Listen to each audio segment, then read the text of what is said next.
বিসমিল্লাহির রহমানির রহিম। আসসালামু আলাইকুম আপুরা ভাইরা, কেমন আছেন?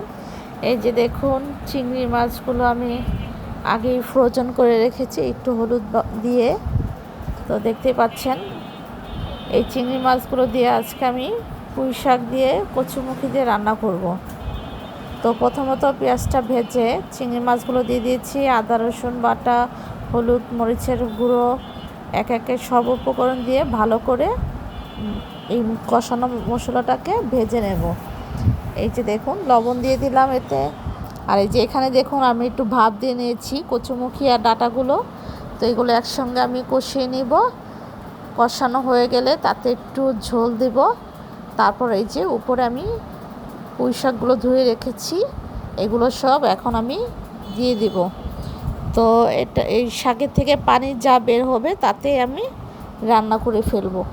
তো দেখতে পাচ্ছেন, তো এই যে দেখুন শাকগুলো আমার হয়ে গেছে। তো বলক আসলে আর কিছুক্ষণ নাড়াচাড়া দেওয়ার পরে যে দেখুন ফাইনাল লুকটা। তো কেমন হয়েছে অবশ্যই জানাবেন। তো আমার তরকারি প্রায় ফাইনাল হয়ে গেছে। তো এইভাবে রান্না করে খেয়ে দেবেন, খুবই অসাধারণ মজাদার হয়। তো আজ এই পর্যন্তই, আল্লাহ হাফেজ।